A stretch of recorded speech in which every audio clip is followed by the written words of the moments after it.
Undroppables Playbook, a football podcast. With your hosts, Ashley and Michael, please sit back and enjoy the show.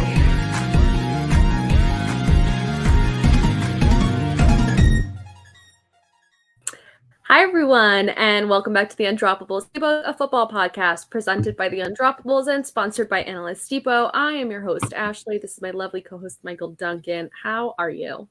I'm flying high, some would say. Maybe like 48 feet in the sky. Speaking about the Eagles, you really need to watch Abbott Elementary. Okay, well, that's okay. It just popped into my head because they talked about the Cowboys. You know we're doing a podcast right now, right?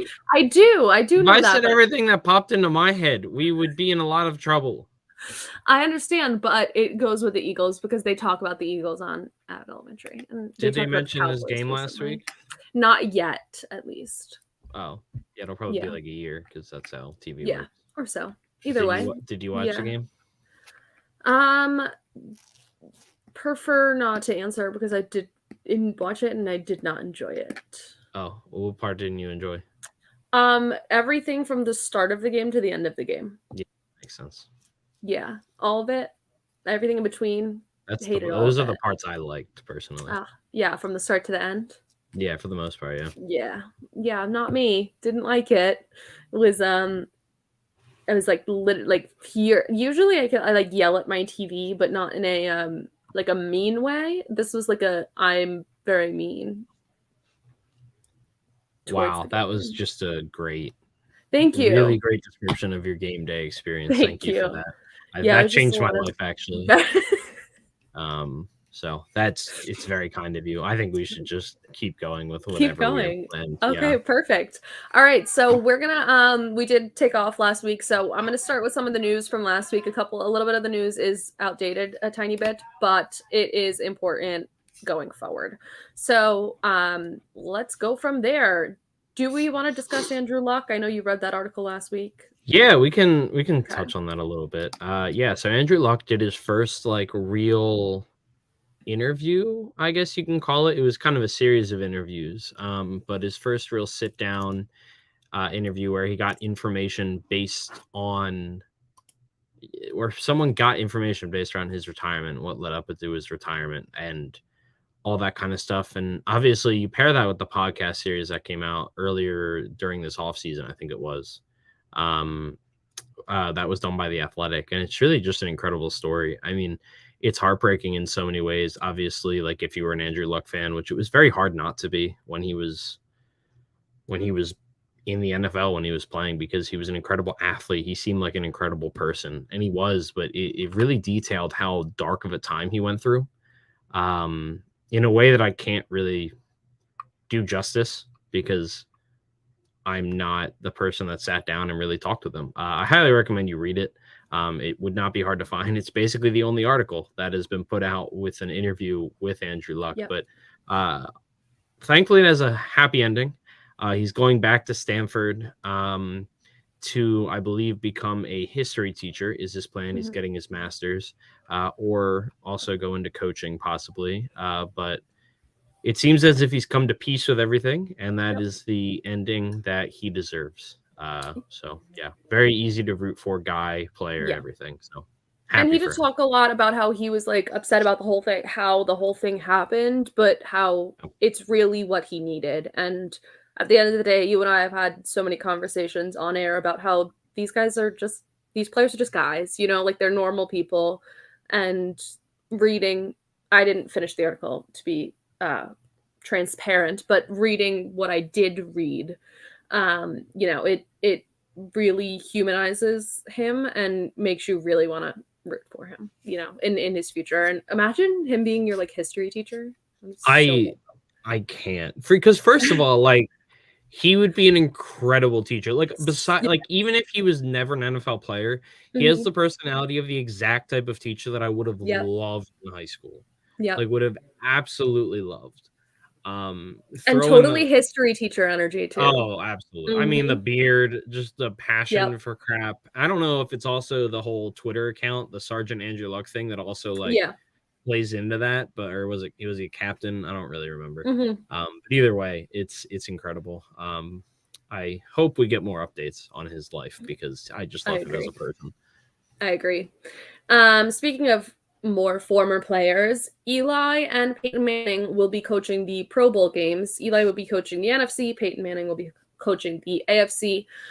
We have gone a little bit into depth about the Pro Bowl, but just to recap, the Pro Bowl is a week-long skills competition with 3 7-on-7 flag football games, which all add up to some sort of total score. They're picking from 44 players for skills competitions, and they get to set lineups for the 7-on-7. The skills competitions include dodgeball, best catch, thread the needle accuracy test for quarterbacks, and scores from the skills competition and 7-on-7 will add up to points to name a champion. The Walter Payton Man of the Year nominees were unveiled last week. We did have a couple games flexed for this coming week. Commanders-Giants Week 15 matchup has been flexed to the Sunday night slot. It takes the spot of Patriots-Raiders, which was moved to 4:25. Dolphins-Bills has been flexed to the Saturday night game on December 17th. It's now Colts-Vikings at 1, Ravens-Browns at 4:30, and Dolphins-Bills at 8. And more scheduling, CBS Christmas game between the Rams and the Broncos will be simulcasted to Nickelodeon and will be the Slime Time game on Christmas. Love it. On I love Christmas, they watching gave the kids the toilet bowl, and then it's just the parents have to deal with it. I do love the Slime cast, though. I really do. Also, I love that the MVP. Yeah, the MVP is just the best thing. I love it. It's I do love because the it has MVP. nothing to do with what happened in the game. Almost. Oh no, not at all. It's like crowd voting for the little kids, and like one thing, like they could show like one funny clip of a player, and that player will be the MVP. Exactly. Yeah, it's incredible. Let's see what else we got here. Oh, the Titans fired general manager John Robinson after 7 seasons last week. No. It was after he got his butt whooped by the player that he traded away. That's what got him fired, and it's AJ hilarious. Brown dug his grave. It was wild. Like obviously that's not the only reason it happened, but the timing is just so impeccable that it's impossible to not love it. Think that had something to do with it. Yeah. Let's see. I did have for last week an unwilling OBJ update because we don't love giving those here. But OBJ, according to ESPN Ed Werder, the Cowboys have shifted their tone a bit and have concerns that OBJ's ACL has not progressed enough to ensure he would play before mid-January. And the possibility exists signing him would have no benefit until 2023. The Giants players say his visit to the Giants went well. He went out for dinner with some of the vets and the new staff. There wasn't really a solid update about his time in Buffalo, but we'll talk a little about that in a little bit, about what Brandon Beane is saying. So he also was on a podcast that he basically said he didn't really want to play in the regular season this year. He'd rather just sign somewhere and play for the playoffs. Yeah, and I think that's not true. I think that is his way of spinning the fact that his recovery is going slower than expected or than he was portraying to people ahead of time. And the Cowboys did go on to sign T.Y. Hilton in the days that followed, which basically says that they're probably not signing OBJ. And so they're seem to be out. So it seems to be the only true contenders that were left from that group of 3 is the Giants and the Bills. And the Bills also brought Cole Beasley out of retirement. Yes, Cole Beasley this week came out of retirement, signed with the Bills. That was what I was going to mention. Brandon Beane does say that does not take them out of the running for OBJ. He was very clear about that. So they still consider themselves leading it. There were a couple. I don't know. There were a couple of signs and releases. Only one I want to note from last week. Panthers released quarterback Baker Mayfield on Monday. They did say he requested to be released. The Rams ended up picking him up on waivers, which was added help in the QB room with Stafford expected to miss the rest of the season. He is wearing number 17 and he did play in the game the next day, which we'll talk about later. We will. And then for this week's news, the Arizona Cardinals announced today that GM Steve Keim is on a leave of absence. I'm going to read for you just what the Cardinals put out today to let you see where they're coming from. Arizona Cardinals general manager Steve Keim is currently on a health-related leave of absence. Keim's duties are being handled on an interim basis by Vice President, Player Personnel, Quentin Harris, and Vice President, Pro Personnel, Adrian Wilson. Out of respect for privacy, which is required by law, the team will be refraining from commenting further. Any thoughts on that? I just hope he gets better soon. I do too. All right. Let's see. Oh, our one interesting little news tidbit was that Art Rooney said this week, he was talking about Jeff Saturday and the Colts interim hire. He did say that, quote, it's just impossible to require that for an interim head coach when he was discussing the Rooney rule when it comes to in-season hires.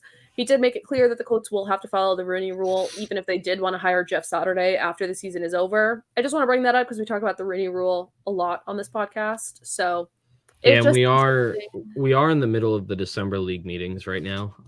There's a lot of things kind of coming out, and I think next week we'll kind of be able to cover that a little bit more specifically because, like I said, we're in the middle of it right now. But there are going to be a lot of these kind of topics that are being touched on. Like I know earlier today there were a lot of quotes coming out about Troy Vincent talking specific, who is. Besides being a former Eagle, he is the head of the NFLPA. I think he's something. He's one something. of the execs. Yes, he's one of the execs. I should have had that in front of me, but yeah, he was talking a lot about like the quarterback roughing the passer rule and that kind of stuff. Yep. So and hits on defenseless players. They were talking about being able to review roughing the passer calls and possible ejections for real roughing the passer. Lots of sound bites, but like you said, until the meeting's over, you don't really have a clear picture of what their intentions are. You have to think of league meetings a little bit like campaigning politically. There are going to be a lot of sound bites and a lot of it's very political key it's like, a bunch of old white men in a room for the most part. So. Exactly. So you can't take them at their word, and that's not a bad thing to say. It's just that they are doing this to make statements, and then they will go forward in the coming months with any sort of rule change or anything like that. The Broncos announced that they have plans for upgrades to Mile High Stadium, including video boards, premium hospitality areas, technology, concessions, team store, and elevators. These will be completed before the start of the 2023 season and will cost over $100 million. And currently, those renovations do not include Russell Wilson not being the quarterback. So yeah, not yet. That would to be determined there. Lose a lot more money than that. Mike White is still in line to start for the Jets this week, but Robert Saleh has promoted Zach Wilson to be the primary backup behind him. Wow, good job, Zach. I know. Congrats to you. What a promotion. We did mention Cole Beasley and T.Y. Hilton. There are no more bye weeks. We are done with the bye weeks. Thank God. So from now on out, you will have all 32 teams playing in an NFL week. Now we're going into Saturday games and stuff too. But so players of the week for the AFC: on offense, it was Jaguars quarterback Trevor Lawrence. On defense, it was Patriots linebacker Josh Uche. And on special teams, Ravens defensive end Calais Campbell. For the NFC on offense, it was Rams quarterback Baker Mayfield, who Duncan will tell you about later. On defense, it was Eagles defensive end Brandon Graham. And on special teams, it was Panthers kicker Eddie Pinheiro. I know you want to talk a little bit about Brandon Graham. I just love Brandon Graham. For those of you that don't know, he's had a very long and tumultuous career with the Eagles. He's 34 right now, and he's coming off of a torn Achilles from last season. He's never had a 10-sack season. However, right now he's sitting at 8.5 sacks and is in line to possibly get a career high and maybe even break that 10-sack mark. He had his first Pro Bowl 2 years ago. Most importantly, he made probably the biggest play in Philadelphia sports history in Super Bowl 52 when he strip sacked Tom Brady to set up the game-winning touchdown or field goal. But regardless, he was deemed a bust after his first few years in Philly, and he's gone on to just be one of the most beloved athletes in Philadelphia history. So I just really love. He's just a really easy guy to root for, and it's very nice to see him succeed. He's just a really good guy, and he's also a Walter Payton Man of the Year nominee this season. So. Yeah, I was going to go over all of them, but there's, one from each team. 32 of them. It's a lot to go over, but I do recommend going to the Walter Payton Man of the Year website through the NFL. A lot of them have such incredible causes, and if you're looking for kind of any way to give back this holiday season, a lot of them have really incredible charities that do really, really great work. So looking up, who the men of the year are and what their goals are would help you there. But yeah, we do have 4 teams that have either clinched or been eliminated from playoffs. There's only one of them that has clinched. It is the Philadelphia Eagles. Go Birds. To be eliminated already, it is the Texans, the Broncos, and the Bears. I don't think Broncos fans expected to be here this early. No, I don't at think all. many people expected the Broncos to be in this position, yet here we are. Yeah, and we have about a page worth of clinching scenarios. Are there any you want to mention? No, I mean I'll just go over the ones that can clinch with a win, like a win and in. I'm not gonna get too crazy. We might talk about some of them later, but Buffalo is winning in. Kansas City is winning in, and they also clinch the AFC West with a win. Dallas clinches a playoff berth with a win.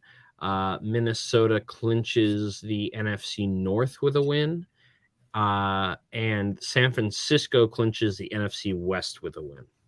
So a lot of win and ins this week. Awesome. And we will get into the injury report now. For the injury report, Bears quarterback Justin Fields is sick. Sorry, Justin Fields. He is considered day-to-day. He should be fine. It just seems to be a regular old illness. Ravens quarterback Tyler Huntley is in concussion protocol. You pointed out to me, it wasn't declared that he had a concussion. He just was pulled from the game after a hit to the head. He was a full participant in today's practice, though. Broncos quarterback Russell Wilson is in concussion protocol. He had a pretty scary hit and looked pretty out of it when they showed him afterwards. So he's still in concussion protocol. No update if he'll be ready to go for this week or not. Jets quarterback Mike White is day-to-day with a rib injury that he suffered and then suffered again and again and again throughout the game this past week. But he says he expects to play this week after getting beat up, and that was some grit from Mike White. Steelers quarterback Kenny Pickett is also in concussion protocol. Niners quarterback Brock Purdy is dealing with oblique and rib injuries as well and is questionable for tomorrow's game. Falcons former starter Marcus Mariota is placed on IR this week with a chronic knee injury that he's been dealing with. It did come out that it's going to be requiring surgery. Arthur Smith says Desmond Ridder would have started anyway. His exact quote was, quote, "I'm not a medical expert. I am just telling you that it had nothing to do with the decision." And why do you the biggest do him like that? I don't. Yeah, it's very unnecessary, Arthur Smith. That's really kicking a man when he's down. I just don't like you, Arthur Smith. Not many do. For the biggest quarterback or injury news of the week, really, Cardinals quarterback Kyler Murray went down with a non-contact knee injury during the Cardinals' first drive on Monday. Yeah, it has since been determined that he has torn his ACL and he will miss the rest of the season. So that is that for Kyler Murray this season. For running backs, Texans running back Dameon Pierce sustained an ankle injury against the Cowboys. It has been revealed that it was a high ankle sprain and he will miss this week's game. Patriots running back Ramondre Stevenson left the game with an ankle injury, and Broncos running back Mike Boone is expected to miss the rest of the season with his ankle injury. But it's fine because they have Marlon Mack. Yeah, and Latavius Murray. Yep. So, yep. As we all expected. Yep. For wide receivers, Dolphins wide receiver Tyreek Hill seems to be dealing with an ankle injury. But it is expected to be something that he can play through. He did say it's nothing serious. It's kind of just one of those. You're getting very late in the season, so you'll see these guys with a lot of chronic pain and chronic Everyone injuries. is hurt. Yeah, just at this point. Everyone is hurt. Yeah, good way to put it. Panthers wide receiver DJ Moore is considered day-to-day with an ankle injury that he got in this past week's game. 2 Bengals wide receivers, T. Higgins is considered day-to-day with a hamstring injury, and Tyler Boyd is also considered day-to-day but with a finger injury. Giants wide receiver Richie James left the game early with a head injury. Jets wide receiver Corey Davis is in concussion protocol. Niners wide receiver Deebo Samuel has a sprained MCL. He will miss some time, but it is possible he will return at the end of the regular season, but if not, playoffs. Rams wide receiver Jacob Harris has been placed on IR. I only mention that because the Rams are very thin at wide receiver already, and even though he was mainly a special teams guy, having anybody of the wide receiver designation would be really helpful for the Rams right now. That is true. So he is on IR. And Cardinals wide receiver Rondale Moore was placed on IR, meaning both of their seasons will be done. Yep. There are no notable tight end injuries to report this week. For offensive line, Eagles offensive tackle Lane Johnson suffered an abdomen injury, but he says it will not keep him out. Cowboys right tackle Terrence Steele will miss the rest of the season with a torn ACL. For defense and special teams, Bucks cornerback Jamel Dean has a toe injury. Jaguars linebacker Trayvon Walker is considered day-to-day with a high ankle injury. Eagles safety Reed Blankenship left the game early with a knee injury, later determined to not be a serious knee injury. Lions cornerback Jeff Okudah missed some time during the game this past week. You may have been able to notice, but it was because he was sick, not due to injury. Eagles punter Aaron, how do I pronounce his last name? Aaron Siposs, okay. Will miss time with a leg injury that he sustained during the game this week. Bucks defensive tackle Vita Vea has been dealing with a calf injury and may miss some time. And Browns linebacker Jeremiah Owusu-Koramoah got a foot injury late in the game and has been placed on IR. And that's our injury report. Nailed it. Thank you. Incredible. And you're going to lead us into the 15-second frenzy. Yes, ma'am. All yeah. right. Explain it to us again. So as always, I have 15 seconds per game to talk about every matchup that happened this past weekend in football. Ashley's going to time me. She's going to let me know when I have to move on to the next one. I'm just going to tell you whatever the heck I want about every single game. Awesome. So yeah, this is week 14. Let me know when to go. All right, 3, 2, 1, go. Raiders versus Rams. The Raiders have now lost to a head coach that has never coached before and a quarterback that joined the team the day prior to the game that they played. They should be absolutely embarrassed. Josh Jacobs continues his incredible season, though, while Ben Skowronek keeps making everyone think that Cooper Kupp is on the field playing somehow. Jets versus the Bills. Mike White suffered like 20 injuries during this game, I swear, yet somehow he's fine, I guess. Even though they lost, the Jets feel like they had the Bills' number this season, at least on the defensive side of the ball, where Josh Allen continues to look human during this stretch of the season. Next. Bengals versus the Browns. With T. Higgins more or less out, we got a huge Jamar Chase game where he went 10 for 119-1, which was more than enough to give Joe Burrow his first win against the Browns. Watson looked a little more back to his old self as well, giving Donovan Peoples-Jones 114 yards and 8 catches. Next. Texans versus the Cowboys. The Texans were at the 1-yard line on third down, and the Texans could not score to effectively end the game. Why didn't they just sneak twice? I have no clue. They're morons, or they didn't want to win. Cowboys got lucky to escape with a win against a much worse team. Next. Lions versus the Vikings. The biggest talked about betting line of the week, maybe the season by far, with the Lions actually being favored and going on to cover against the 10-win Vikings. Vegas continues to know things that we don't, I guess. Detroit could sneak into the playoffs, currently at 6-7 and only a game out with 4 weeks left in the season. Eagles versus Giants. Boston Scott now has 9 touchdowns in 7 games against the Giants. The Eagles have had their first 1,000-yard rusher since McCoy and their first 1,000-yard wide receiver since Macklin in 2014 with Miles Sanders and A.J. Brown, respectively. The Giants are limping toward the end of the season with a massive make-it-or-break game this week. Ravens versus Steelers, one of the most boring games of the week that saw both games feature their backup quarterbacks. But on the bright side, J.K. Dobbins started to look healthy again, going 15 for 120-1. Also, for some reason, I will never get tired of seeing Deshaun Jackson just run around on a field. He's like 90 years old and still faster than basically everyone. Jaguars versus the Titans. Jaguars absolutely trounced the Titans 36-22, with Trevor Lawrence having one of the best games of his short career, throwing for 368 and 3 and rushing for another touchdown. The bright side of the Titans, however, is that Derrick Henry is getting back on track after looking pretty bad for the past month or so. Next. Chiefs versus Broncos. What a bizarre game. A 27-0 halftime lead, followed by Russell Wilson actually looking like Russell Wilson that we know, for less than a half of football, throwing for 3 touchdowns to bring them back into the game before getting knocked out of it with a concussion. Jerry Jeudy caught all 3 of those touchdowns and showed out. Panthers versus the Seahawks. Panthers make no sense, and the Seahawks seem to finally be coming back down to earth and making a bit more sense. The Panthers scored 30 points, and Darnold only threw for 120 yards, and truly, I do not know what to think of this team anymore. I've basically completely given up. Next. The Niners and the Bucks. Brock Purdy is the first quarterback to beat Tom Brady in their first NFL start. Brock looked impressive, but he also just looks confident and comfortable, and in ways that we'd never really see Jimmy G be in this offense, which is throwing the ball deep into the outside of the numbers. CMC Next. is very important. Oh, no. Chargers versus the Dolphins. Tua and the Dolphins are having a tough stretch, and it's going to be really interesting to see how new head coach Mike McDaniel responds with a big week this week up against the Bills.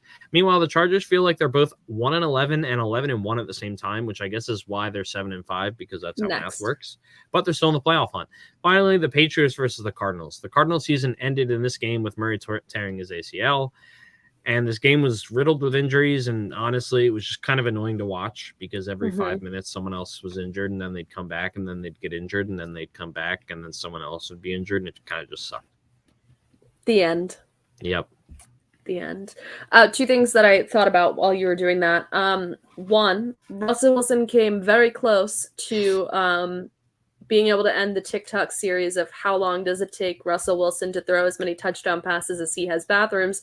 He is still one short. Yeah. I want to say that's like, I think he doubled the amount of touchdowns he had in Mile High in that game. Yeah. There was conversation if that series would end before the season ended, going into that game, and then he scored 3 that game. So it still might not end. There's no guarantee. Bathrooms had their worst performance yet so far. And the other one was Dan Campbell and the Lions.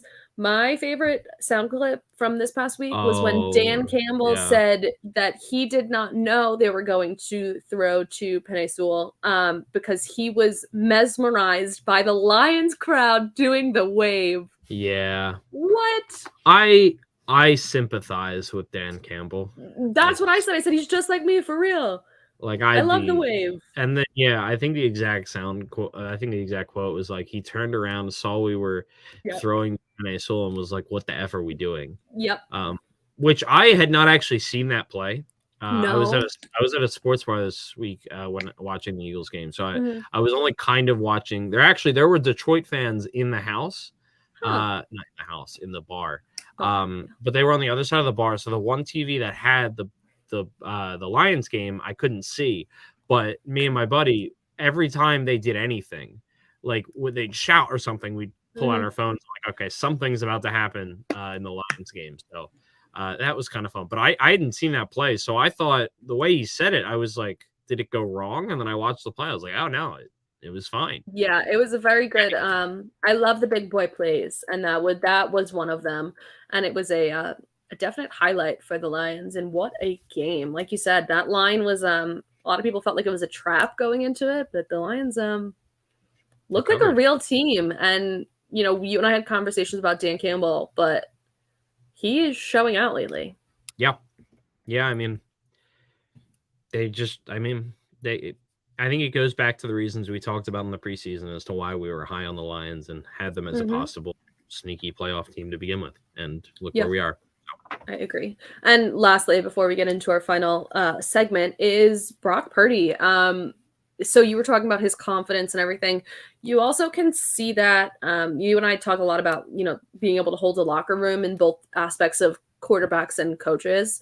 But man, Brock Purdy seems to have total command of that locker room. Mr. Irrelevant seems to be loved by the entire Niners team. They have absolutely nothing but praise for him in ways that is not just a teammate like towing the company line. It seems like they are genuinely in love with that guy and are fully ready to ride behind him.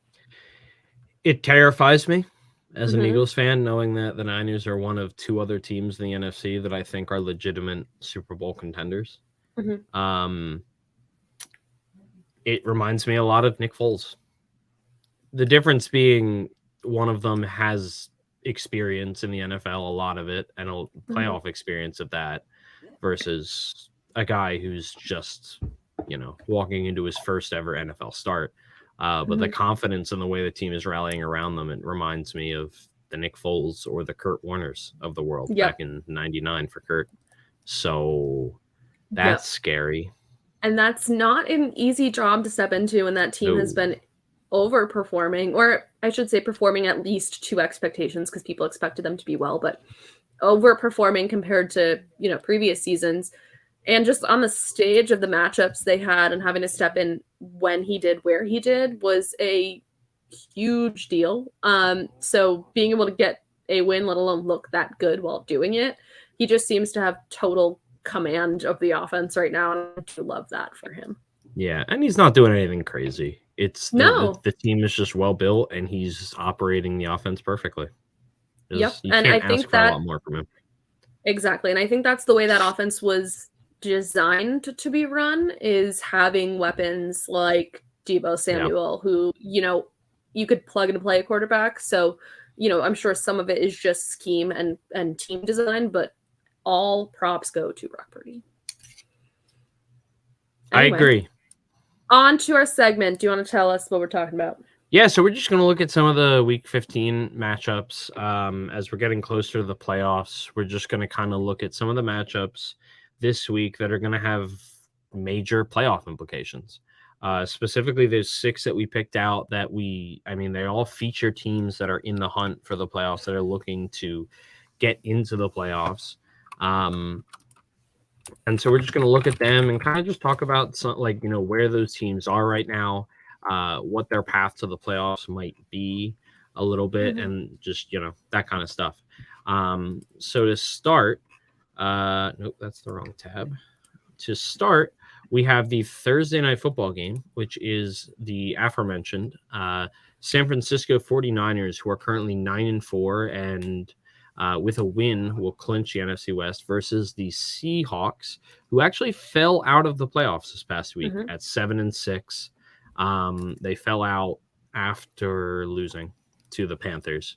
And so it's a big division game, and it has major playoff implications for both teams. I mean, I think it's safe to say that the Niners will most likely make the playoffs, but the Seahawks are just competing to stay in right now. Yep. The game is in Seattle, and San Francisco is 3-point favorites. So going into Seattle, the away team being 3-point favorites is Vegas giving San Francisco a lot of props, because Seattle is notoriously one of the really hard stadiums to play in as an opposing team. I just think this is going to tell you what that Seahawks team is, if that loss knocked all the wind out of their sails or not, because it very likely could be that, a loss like that, or that loss and falling out of the playoffs all in one, could just take the wind out of a team. And I think this is going to be a really hard matchup for them. I think their only saving grace may come from the fact that it is at home. And the Niners are obviously a little bit banged up right now, with Debo being out and Brock Purdy dealing with a couple of his injuries, just, from his hits on that a he's been short taking. week. Yep. And I think the key to success here is to get through that offensive line and get to Brock Purdy. I mean, having a quarterback with not a lot of barely any history, you got to apply that pressure more than you have this year.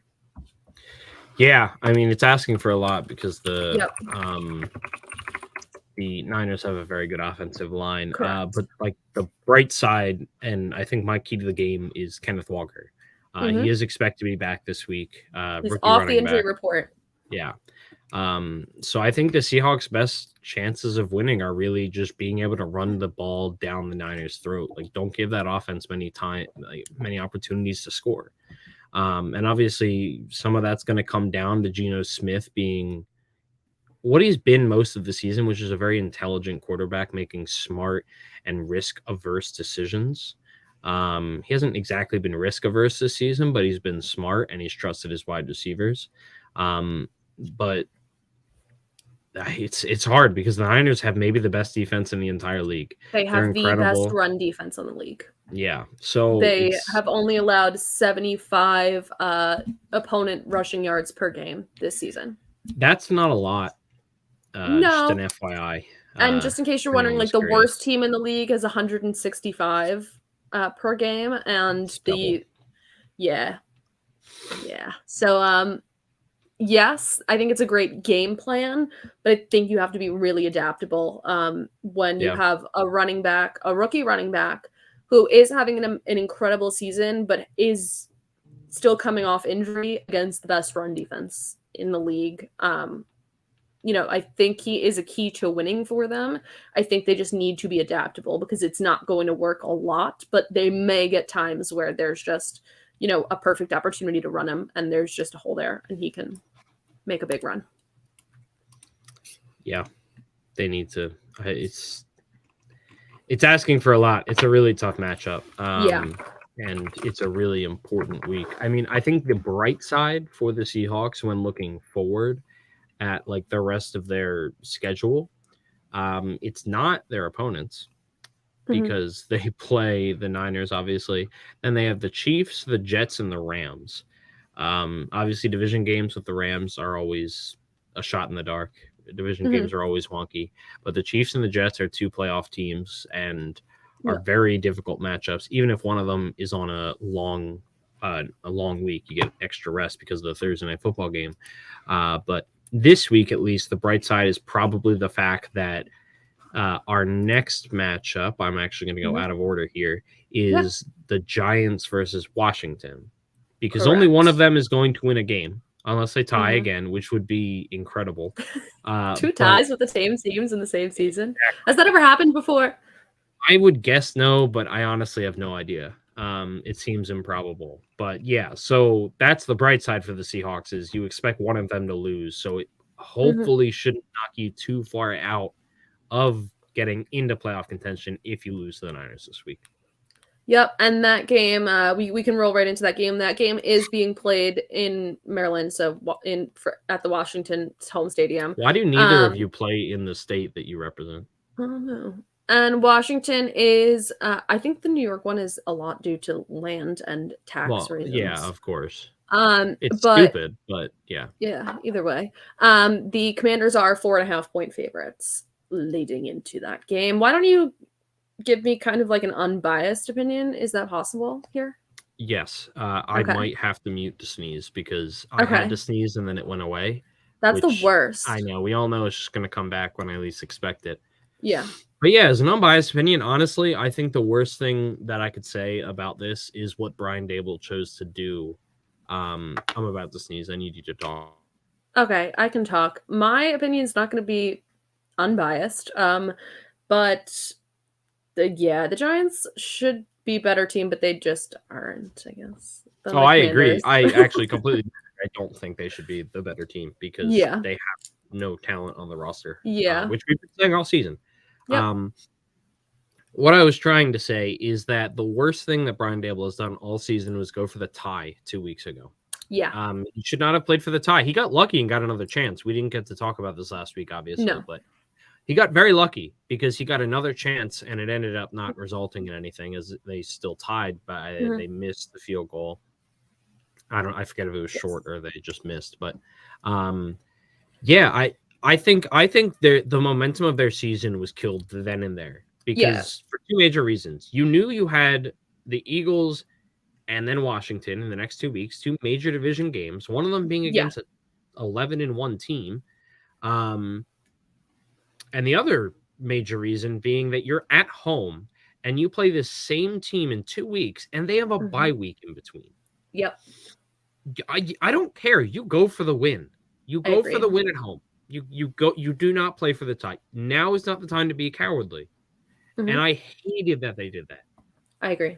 I think it was, and I've praised Brian Daboll on this podcast and privately all season. I think he's pushed all the right buttons in a lot of ways, and I think that was one of the worst decisions he's made. Yes.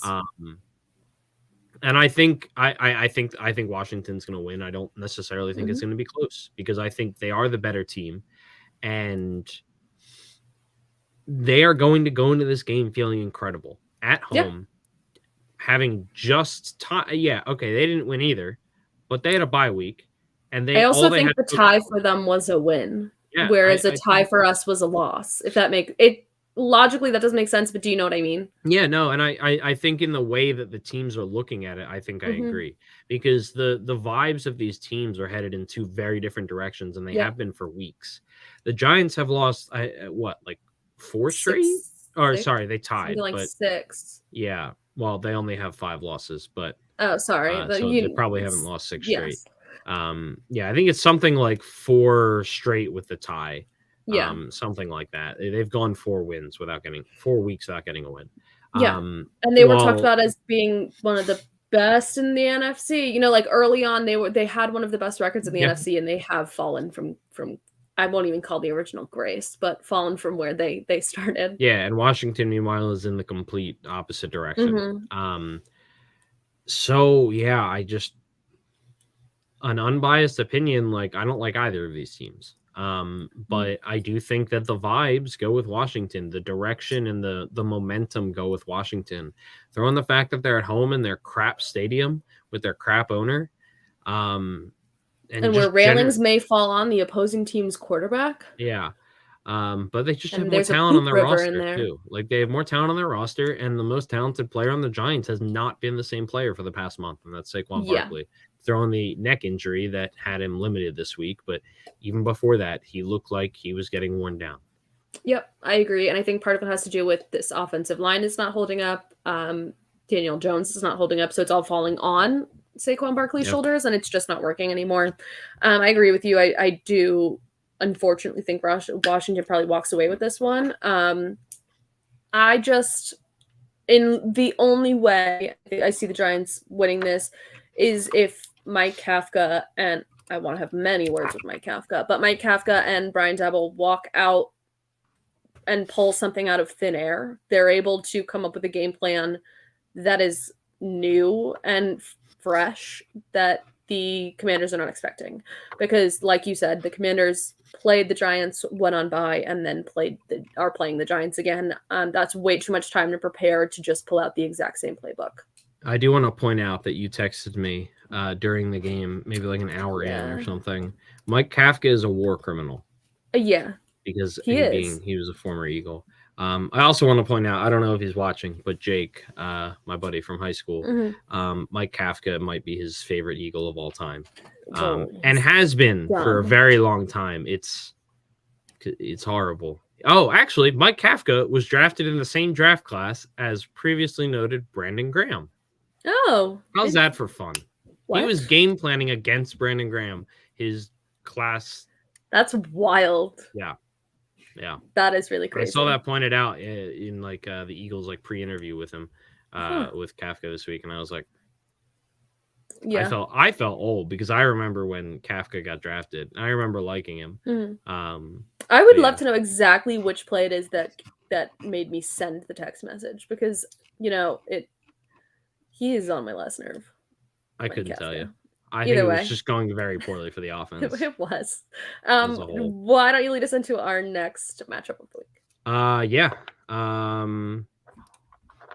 Sorry, wrong tab again. Yeah, Miami versus Buffalo. So this is one that I did mention during the 15-second frenzy and is massive. It's huge. Because I don't Saturday night. I don't think it's a Saturday night. Oh my god, we're already in a Saturday night game season. It's so much work. I know. I do like it though. It's fun, but I also completely forgot that like there's so many games on Christmas Eve. Yeah. Like for some reason, I knew Eagles and Dallas were on Christmas Eve. I thought it was like one of those years where it's like a single Christmas Eve game. No, it's like the majority of the games, isn't it? Yes. Yeah. Wild. I'll pull it up exactly as you say it, but wild. On Christmas Eve, we have 1, 2, 3, 4, 5, 6, 7, 8, 9, 10, 11. That is a lot of the games. 11 of the games. So yes, many. Either way, Dolphins versus the Bills. That game is being held in Buffalo, and Buffalo are 7-point favorites. Yeah, so that's kind of crazy. 7 points is a lot. So currently, even if the Bills lose, they'll still have the lead of the AFC East. But I believe I said earlier that they would lock up the AFC East with a win. And I'm going to double check that. Yeah, there's also a bunch of other ways that they can Actually, no, I did not say that they would lock up the AFC East because that's wrong. But they would lock up a playoff berth with a win. Mhm. But yeah, I mean, the Dolphins, did they beat the Bills earlier in the season? I don't want to know. say that they did, but now I'm second I'm guessing myself. gonna pull it up because I agree Okay. with you. I feel like I'm wrong. They did beat the Bills 21 to 19. Yes. Okay, I do remember Mhm. that game. But yeah, these are two teams that I think, regardless of their records, I don't think they've looked right in the past month or No. so. I mean, the Bills kind of went on that weird stretch where they were, they lost a couple games. But I mean, the Dolphins absolutely. I mean, they've lost a couple in a row now, Mhm. and Tua has Last not looked right. week did not bode well for the Dolphins. That No. just looked so wrong. Yeah, and I mean, this is just a massive game. It's a massive division game, and it's Mhm. not the end of the it's not the end of the tough schedule for either of these No. teams. With the Bills finishing out their season against the Bears, the Bengals, which will be a massive game in terms of seeding, and then the Patriots in the final week of the season, which is going to be important for the division. And then the Dolphins have the Packers, which whatever, but then they have the Patriots and the Jets to finish out the season in division as well. So And you have to remember the Jets still play the Lions, the Jaguars, and the Seahawks. Yeah. And then the Dolphins. But their next three matchups are fairly easy matchups compared to who they've beat so far this year. And who the Bills and the Dolphins have coming up. Yep. But yeah, these are two teams that are looking to make the playoffs, and at one point we're both competing for that, probably the 1 or the 2 seed. The Bills currently have the 1 seed, and the 1 seed this year, I mean, ever since they added the extra wild card team, that 1 seed is the only team that gets the week 1 bye in the playoffs, and that is so incredibly important that the Bills, more than anything, like that's what they have to be hoping that they keep, because they have the tiebreaker over the Chiefs right now with the head-to-head win earlier this season, which is huge. But I mean, right now the Chiefs look like, and it seems like they're playing better than the Bills, even if Mahomes threw a couple of interceptions this past weekend. But this is just massive for both teams. I think it has to be if I'm either of these teams, win or lose, I need to walk out of this game feeling more like myself and looking more like myself and just feeling better about this last stretch of the season, because even if you make the playoffs, I mean, this AFC is loaded in a way that the NFC I don't think can really compare with. No. I do want to point out that CBS, I got my stats from CBS, but Tua has not had success in cold weather games in his 3 years as Dolphins quarterback. I'm reading it directly. He is winless in the 4 coldest games he has started, with a passer rating of just 61.4 in those games. That's not good. No, and even though I'm not one to put such a reliance on weather, going into Buffalo in December is not an easy task. That is it's not even easy for bone-chilling cold. That is bone-chilling cold with the lake effect snow and lake effect winds, and just the way Buffalo is. It's hard. And if you haven't had success in the cold in the past, I do have to weigh that in my decision of it. I do think the Bills probably walk away with a win here, but the Dolphins need to keep it close to keep their season going in the right direction. Yeah, I do also think the Bills will walk away with a win. If I'm the Bills, I'm not satisfied by winning an ugly game. I want to win. I want to win decisively. This needs to be, honestly, it needs to be what the Eagles was for the Giants this past week, or what the Eagles were against the Titans. Like, the Eagles went on that couple game skid where they didn't really look right. Yep. Because they lost to the Commanders, they barely beat the Colts, and then they had that, they had to stave off a comeback from the Packers 3 weeks in a row. And then they came out and just said, "Hey, we're fine." That's what the Bills need to do. Yeah. I think, go back to the game plan and what works. You go back, you go into your meetings this week looking at things that have worked from the past and just trying to do them again. And, seeing what works and what doesn't. Because this is the point in the season where you have to try out the things that have worked in the past. because you're not once playoffs start and you get really close to playoffs, you're less likely to try the new things. So you have to go back and figure out what works and why did that work and can we make it work again. Agreed. All right, on to the next. I know I mentioned the Jets a little bit, but I love this matchup. It is the Lions versus Jets matchup, which takes place in New York, and the line is currently even for the Jets and the Lions. Wow, Vegas really likes the Lions. They love the Lions. I mean, did you see that thing that came out this week that everyone was yelling about? That the NFL is legally classified as entertainment, so technically they could not as like sports, so you could fix a game legally.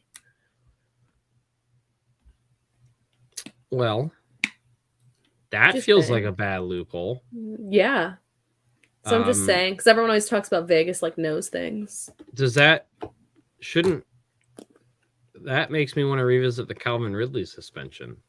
Yeah, it should make you want to revisit it. A lot of people were talking about comments made by players having themselves in fantasy or trading themselves in fantasy, and how that AJ weighs Brown, into and how that goes into Calvin Ridley and all that. The Calvin Ridley one is something that someone should write like their dissertation on.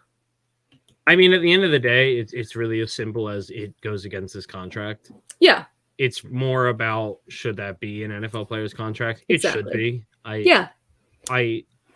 We're not going to relitigate this. It pisses me off when people get angry about Calvin Ridley being suspended. Yeah. Because they're like, oh, but Deshaun Watson was only spent 11 games. Like, yeah, don't be mad at the NFL for suspending Calvin Ridley for a year. He blatantly did something you're definitely not allowed to do. That Pete Rose has very famously been completely blackballed from the entire sport. Not that he shouldn't be. He's also kind of a crap human being, but that's beside the point. All-time Philly great. Either way, the even line between the Lions and the Jets. That's where we were. Be mad at the NFL for not suspending Deshaun Watson longer is the point I was going to make. Okay. Not the other way around. Yes, Lions and the Jets are even. The rest of the Jets schedule, they have the Jaguars, the Seahawks, and the Dolphins. You already said that. The rest of the Lions schedule are the Panthers, the Bears, and the Packers. 3 winnable games for each team after this week. I think the big difference here is kind of where they're at right now. I actually didn't realize the Jets were on the bubble. I thought that they were above the Patriots. But they are fourth in the AFC East because the Patriots have beat them twice. Just due to division record. And the Lions are also on the bubble. They're actually both the 9th seed in their respective conferences. But the Lions have a much more straightforward path to making I feel, because like I said, I'm not sure the Giants are going to make the playoffs anymore. I don't think they are, and honestly, I don't know that Washington fully keeps up with the train that's rolling either. And the Lions have a clear path. Yeah, I mean, if they can if they can just start running off some wins, then they do. But this is going to be a massive game because the Jets are a great defense. Say what you want about their offense. I'm probably not going to disagree with you, but the Jets have one of the best defenses in the league right now. With Sauce Gardner playing at maybe like an all-pro level, possibly as a rookie. Jared Goff is playing a little bit out of his mind right now, but you're going to have to keep up with the Jets, or you're going to have to keep up with the Jets defense, that is, to make this game mean something. Yep. If I'm the Lions, I am throwing every weapon I have on that field. I am playing Jameson Williams, Amon-Ra St. Brown, DJ Chark. I'm putting them all out there because normally Ashley would choose not to play her weapons. She would leave them on the bench. Yeah, normally I would just put the quarterback out there and have no one to throw the ball to and just allow him to be, don't even play the offensive line. Just go like that. But my point is, with a defense that's playing that way, you need to be able to lure them into traps, and if you're running 3 wide, 4 wide sets often, you're going to be able to lure them into the traps a little bit more. Seeing Jameson Williams play how he played, they're probably going to pair Sauce with Amon-Ra, and you will probably be able to get some good matchups out of Jameson Williams and probably a couple of sneaky good ones out of DJ Chark. So that would be my game plan as the Lions. And I mean, then when you play it like that, it also opens up the run lanes for Swift and Williams. Yeah, it's going to be a really interesting game. It's maybe low-key one of the most exciting games of the week. And there are some really I'm so exciting excited for that week. game. But I don't think it's often that you have an intra-conference game this late in the season that possibly means this much and is this much of a must-win for both teams. Yep. Typically, that kind of stuff it's just not as important when you're not playing a team from the same conference, let alone the same division. Yep. So, yeah. Moving on to the next one. This is this is in the same conference. Actually, we'll do the other intra-conference one first. Because now I enjoy saying intra-conference, and I'm not 100% sure if I'm saying it right. I feel like I might have it backwards, but it's fine. The Cincinnati Bengals versus the Tampa Bay Buccaneers. I think I do too, the more that I say it. But whatever. I'm in now. We're going for it. The Cincinnati Bengals versus the Tampa Bay Buccaneers. The Tampa Bay Buccaneers are sitting at 6-7 and first in the NFC South. They are currently in the playoffs. And the Cincinnati Bengals are currently fifth in the AFC. They're the fifth seed. They are tied with the Ravens, both at 9-4, but they are second in the AFC North. So the Bengals are lobbying not so much to make the playoffs, but to lock up a home game in the playoffs. Yep. And they do have a tiebreaker over the Kansas City Chiefs, and they're only one game behind. They could hop pretty far up this list. Yep. If they do the right things down the season, while the Buccaneers are just trying to stay alive. How far the Bengals have come from the first 3 weeks of the season when it was absolute craziness. The game is played in Tampa, and Cincinnati is 3.5-point favorites currently. Who do you think walks away with the win in this one? I mean, the Bengals. The Buccaneers look horrible. I agree. And now they have key pieces in their aging offensive line, their defensive line, which is the key to getting Joe Burrow to make mistakes. I just don't really see a way Tom Brady can put this entire game on his shoulders and come away with a win. And that's famous last words, I guess. Then he's going to go do it. Now he's going to, but yeah, but I don't know. Logically, I think the Bengals walk away with this one. Yeah, I mean, I agree. And I think the Bengals, I think they really need this one. Just looking at the rest of the schedule, they have massive games. They have the Patriots, who are also in the wild card hunt. They have the Bills in the second to last week of the season, which, again, they already have the tiebreaker over the Chiefs. If the Bengals win their division, and if they can beat the Bills, they're only a game behind the Bills right now. And then the final week of the season, it's against the Ravens, most likely for the AFC North as a whole. Yeah. Just a massive swing in what the possibilities are for the Bengals in these last 4 weeks, which is really exciting. Yeah. I mean, they could realistically jump all the way from the 5th seed to the 1st seed, and they could also be basically anywhere in between. Yeah. Which is just but really it also fun. has to make them look back a little bit and be like, damn, the start to the season. Yeah. I mean, that's a Super Bowl hangover for you. But they figured it out, and I have to credit Zach Taylor. He's been better this season than I kind of ever really thought he would be. Yeah, we're not the biggest supporters. I wouldn't say supporters, fans of Zach Taylor. But he has done an incredible job with what the Bengals have been doing in the last couple months. Yeah. And then the Buccaneers, I mean, they play the Cardinals next week on Christmas. They are not one of the Christmas Eve games. The Cardinals season basically over. And then they finish with the Panthers and the Falcons, two, for some reason, very big division games. That will the culmination of those 2 weeks will most likely decide the NFC South. It's every week in the NFC South is if you win, you have the number 1 seed in the NFC South. If you lose, you have the number 1 draft pick. No one wants to win so weird. Lose. The teams that should want to lose aren't losing. No. And the ones that should want to win just aren't. They suck. Yeah. And it doesn't make any sense. It's really dumb, but it's highly entertaining.